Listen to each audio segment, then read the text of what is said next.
और जब यूँ करते हैं तो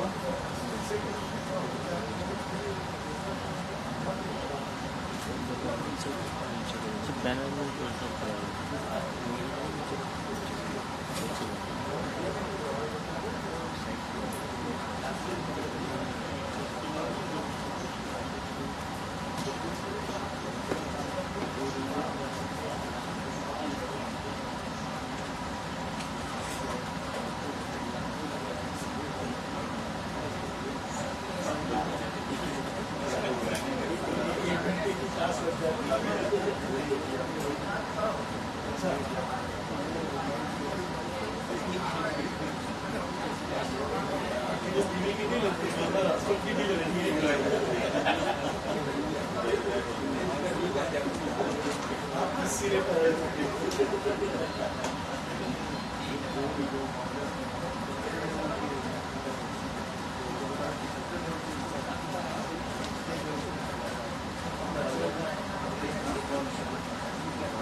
इसको लगा लिया ना, इसमें लगा लिया ना।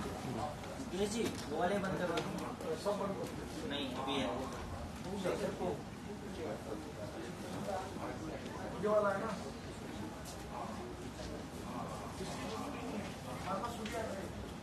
सर ये कौन है यार? मोहम्मद खबर हमारा सुपर निकाला।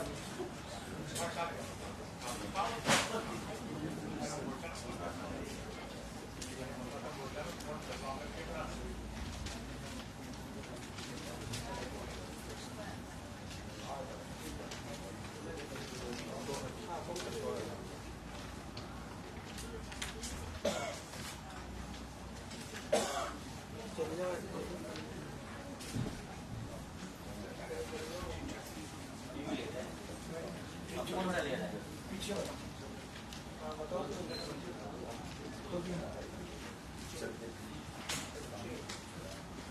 यहाँ पर रखा है।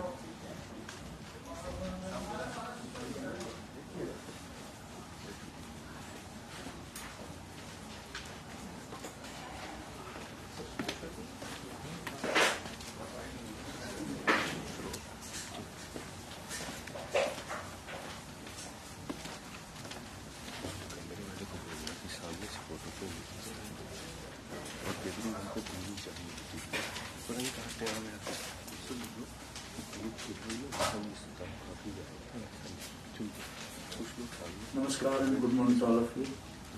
And today it is a last day of the Festival of Letters, in which we have invited near about 180 writers. So, whosoever their presentations are over, whoever read their poetry stories, I think they have already left, it seems. So the left out is their today's participation. This morning session is on minority and majority. As you know that Professor Kapil Kapoor is not well, so doctors have advised him to not leave home even. So and even another one or two participants also, they are affected with viral, and some are hospitalized, like Harish Trivedi. I think he is hospitalized already yesterday or day before, it seems. So now we have requested Professor Nandakishore Acharya to chair this morning session. So he has so kindly agreed. Sir, I request you to come on the dais. And we have a speakers with us, Professor Rana Nair and Dr. Praveen Pandya. So I request all of them to come on the dais.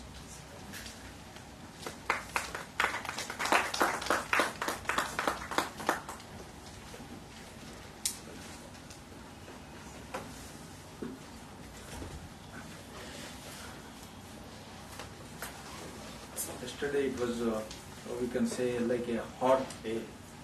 Hottest day, outside and inside both actually. The topics are like that. And today it's okay, not very much like, but one can create also. Before I hand over the mic to the chair, I'll just briefly introduce the two scholars and also the chair. The chairperson Nandakishore Acharya doesn't need much introduction because all of us know he is an eminent Hindi writer, poet and critic, and he has around 25 published books to his credit in different genres like poetry collections, plays, critical works, translated and edited works. And his works have been translated into many Indian languages including English. He himself has translated many classical as well contemporary poets, and Dr. Acharya has served as a member of the Executive Board Rajasthani and Rajasthani Academy, and also Hindi Advisory Board of Sahitya Academy, and several committees of literary, cultural and educational organizations, and is the recipient of many prestigious awards and honors that includes Rajasthan Sahitya Academy's highest honor Mira Award, Bihari Puraskar, Rajasthan Sangeet Natak Academy Award, विशिष्ट साहित्यकार सम्मान, Bobal का award, etc. And currently working as a professor of eminence at IIIT, Hyderabad. Welcome, sir. And also with us two eminent scholars, Professor Rana Nair, the eminent English and Punjabi scholar and translator. His main area of interest is world drama, theatre, translation studies, literary theory and cultural studies. A practicing translator of repute, he has translated around 10 modern classics into English, besides a few poetry collections, 2 critical books, etc. And many of his articles, reviews and translated works have been included in different anthologies, newspapers and journals. And he has also directed over 20 plays and doing radio plays for All India Radio Shimla. Professor Nair is a recipient of Sahitya Academy Translation Prize on the occasion of its Golden Jubilee celebrations and Charles Palace India Trust Fellowship. And his book, The Survivors, was nominated for Hutch Crossword Award in 2005. And presently working as Professor, Department of English, Punjab University, Chandigarh. And also with us, Dr. Praveen Pandya is a noted Gujarati writer. He has 2 poetry collections and 2 collections of plays to his credit, besides many published articles on political and social issues, poems and plays in literary magazines and journals. And he has written many plays for radio and Doordarshan, and also written the first daily TV serial, Gujarati, titled Dharma Yudh. He also made several documentaries for many reputed organizations and is the recipient of B.K. Thakur Award, felicitated by Sangeet Natak Academy for his playwriting workshop in Indian languages, Gujarati Sahitya Academy Award, Uma Sneharashmi Puraskar, etc. So, fortunately or unfortunately or incidentally, all 3 are very eminent playwrights today we have with us. So, all of them connected with theatre. So, this morning session, how they will convert or direct into their own field. So, without wasting up much of your time, now I will hand over the mic to the chair, Professor Nandakishore Acharya ji. धन्यवाद राव साहब। मित्रों, अभी आज 30 दिन है लगातार गांधी, नेहरू, अम्बेडकर के संदर्भ में या ये कहें कि भारतीय समस्याओं के संदर्भ में उनको देखने की कोशिश हो रही है और उनके संदर्भ में भारतीय समस्याओं को समझने, सुलझाने के रास्ते की कोशिश हो रही है। जाहिर है कि न केवल इन तीनों में बहुत सी सहमतियां हैं और बहुत सी असहमतियां हैं, वैसे ही हम लोगों में भी बहुत से मुद्दों पर बहुत सी सहमतियां और असहमतियां हैं और होती हैं, क्योंकि विचारों का विकास असहमति के बिना नहीं। तो इसलिए असहमति तो विचार के विकास के लिए आवश्यक है और लोकतंत्र के लिए भी आवश्यक है।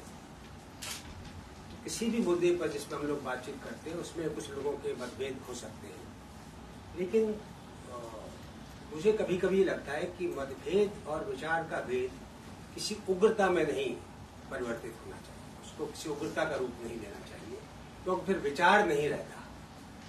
जब आप बहुत उत्तेजना में होते हैं तो विचार की प्रक्रिया शिथिल हो जाती है और एक भावात्मक उत्तेजना की प्रक्रिया ज्यादा तीव्र हो जाती है और फिर विचार उससे निर्देशित होने लगता है।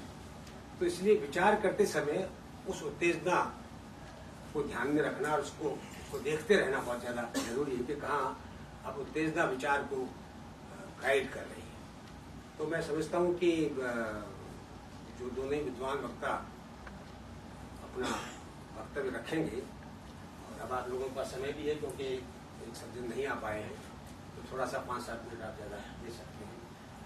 तो मुझे लगता है कि 20-25 मिनट में अपनी बात आप लोग कर पाएंगे शायद, और उसके बाद में कुछ बातचीत आप लोग करना चाहेंगे तो हो जाएगी। लेकिन उस बातचीत पे ये जरूर ध्यान रखिए, मैं 2 दिन से थोड़ा देख रहा हूँ कि हम सवाल नहीं करते, हम अपना वक्तव्य देते हैं। वो ठीक है, अपना वक्तव्य देने की छूट है किसी को होनी चाहिए, पर एक सभा का अपना एक अनुशासन होता है, उसकी एक अपनी प्रक्रिया होती है। और अगर सभी मित्र अपना अपना वक्तव्य देने पे आ जाए कि भाई मुझे तो देना है, मुझे बोलने की आजादी है, तो जरूर है, पर एक सभा का अपना जो अनुशासन होता है उसके मुताबिक ही सवाल जितना संक्षिप्त और जितना पॉइंटेड होगा उत्तर भी उतना ही ज्यादा पॉइंटेड होगा। नहीं तो जैसे सवाल बिखरा हुआ होगा तो उत्तर भी बिखरा हुआ हो जाएगा और जिसने सवाल किया है उसे लगेगा कि नहीं, मैंने जो पूछा उसका उत्तर हुआ नहीं, इसलिए नहीं हुआ क्योंकि वो सवाल ही बिखरा हुआ था। तो अगर वो एक पॉइंटेड सवाल होगा तो 2 वाक्य में आप कर सकते हैं, 3 वाक्य में कर सकते हैं, और तब जो वक्ता है वो भी ये बता पाएगा, वो समझेगा कि सवाल क्या है, और फिर उसका उत्तर उतना ही पॉइंटेडली वो दे पाएगा, और फिर इसमें ज्यादा लोगों को भी सवाल पूछने का मौका रहेगा, नहीं तो 1-2 सवाल होंगे फिर उसी पे बहस होती रहेगी। तो मैं निवेदन करूंगा कि आप लोग इस बात का थोड़ा सा ख्याल करें, क्योंकि ये विचार के विकास के लिए आवश्यक चीज है। तो सबसे पहले मैं नायर साहब को यह आमंत्रित करता हूँ कि वाचन करें या कैसा बोलना चाहें।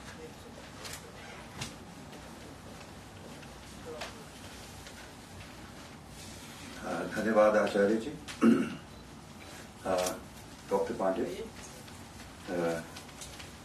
and my dear friends. Let me tell you as to what I'm going to do in the next 20 or 25 minutes that I have with me. I'm making a very small intervention in a debate that all of us are familiar with. It is a debate that started somewhere in 1930s between Gandhi and Ambedkar. In fact, this debate started then, but it has continued even now. And the question that I kept asking myself with respect to the debate was, we are living in the times, very dangerous times, let me tell you, when there is polarization of ideas. And as Professor Nandakishore Acharya mentioned, that we are becoming almost fanatic about our ideas. I think there is another kind of terror which is somewhere hovering over us. So the question that I started off by asking myself was, in the kind of times in which we are living in, should I be talking in terms of Gandhi versus Ambedkar, which actually was a historical situation, or should I now start rethinking the whole issue and talk of Gandhi and Ambedkar? It was all right for them to have difference of opinion and ideological problem. Each had his own ideological position and spoke from that ideological position. But I think we are living in a different context now.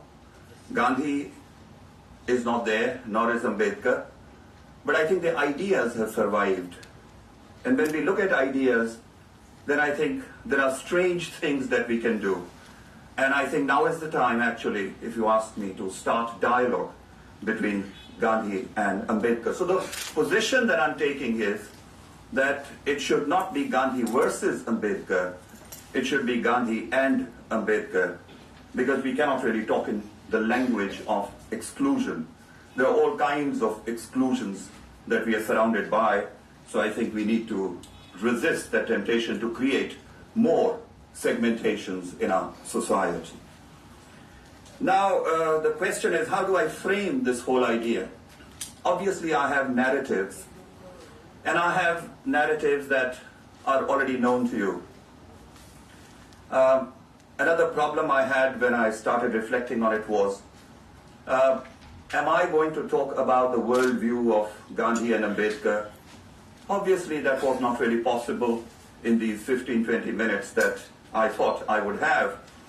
So therefore, I've narrowed it down to the question of Dalit and caste politics in contemporary context.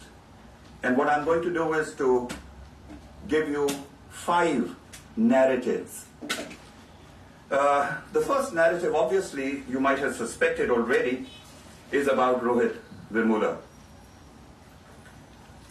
The second narrative is about a girl, a Dalit girl, 13-year-old, who lost her life when she was thrown out of a running bus. It happened in a place called Moga in Punjab. My third narrative is about Bant Singh, a Dalit singer and a landless laborer whose daughter, 2-year-old daughter, was first raped and murdered. And when he sought justice, because when we talk about the question of caste politics, I think one of the questions that is foremost in our minds is question of social justice. So when he sought justice, when he knocked at the doors of the court, and he was able to actually get all the accused behind bars, he lost his limbs. He was beaten so severely that he lost his limbs. My fourth narrative has to do with the idea of political mobilization of Dalits. This is where I'm talking about the rise of Bahujan Samaj Party. And my fifth narrative is about religious mobilization of Dalits.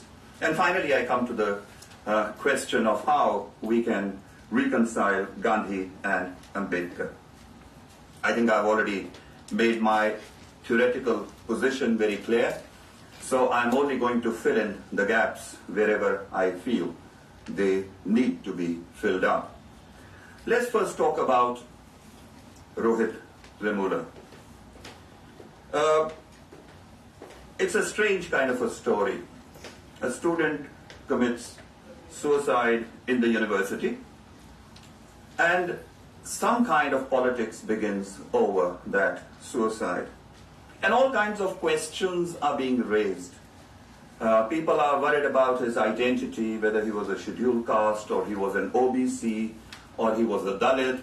I read a report in Indian Express recently which says that his father was not a Dalit, he was from the upper caste, but his mother happened to be a Dalit, so that's exactly how his identity.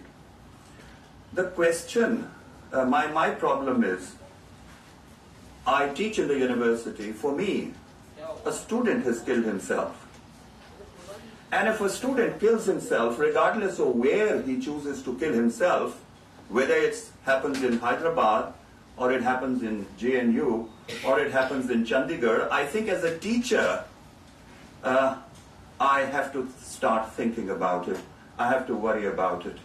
So the question that I'm raising here is not a question of his Dalit identity, but a question is of a different nature. After 70 years of independence, have we not been able to create universities as safe places for our students? Why is it? Of course, there are a number of reasons for it. There could be personal reasons, there could be emotional reasons, there could be depression, so on and so forth. I'm not discounting that. People do kill themselves, people get killed. I'm not saying that, but we have not been able to, we have laws in place, we have protection laws in place. Despite all that, we have not been able to make our universities safe places where students actually can feel secure. That, I think, was one of the functions of a university.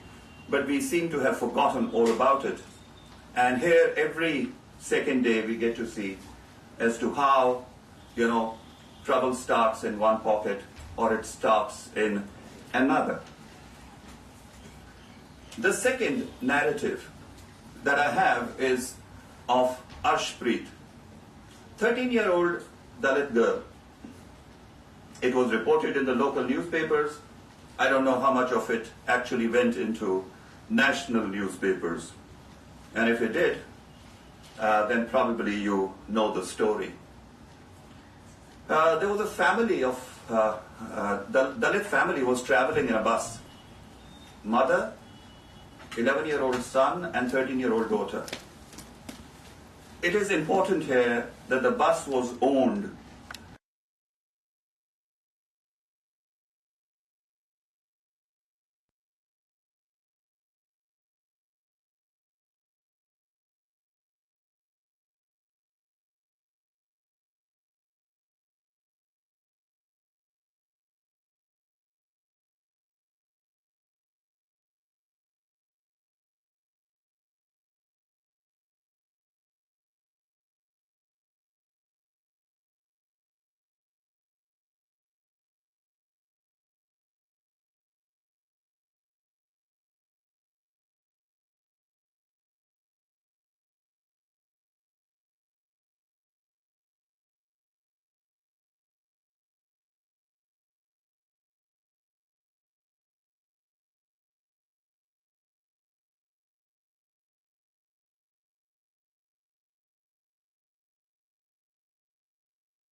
विचार और उसके सौंदर्य बोध, thinking और aesthetics, feeling, thinking and aesthetics, इन तीनों को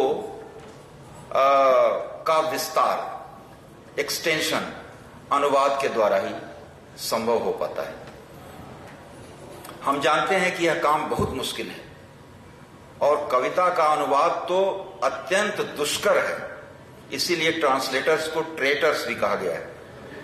लेकिन फिर भी अनुवाद हुए हैं, बहुत अच्छे अनुवाद हुए हैं, और बिना अनुवाद के हम जी नहीं सकते। अनुवाद का एक बड़ा पुष्ट आधार है कि अनुवाद क्यों स्वाभाविक है। वो ये कि जो मनुष्य की चेतना है, ह्यूमन कॉन्शसनेस, वो एक है। हमारी वेदना बिना हमारी भाषा समझे हुए भी दूसरा जान जाता है। फिर हम उसको अपनी भाषा से समझाने की जब कोशिश करते हैं तो ये बहुत अच्छा रहता है। लेकिन आज जो मैं अपना वक्तव्य दे रहा हूं वो एक खास विषय पर, इसीलिए ये लिख करके ले आया। चौधरी साहब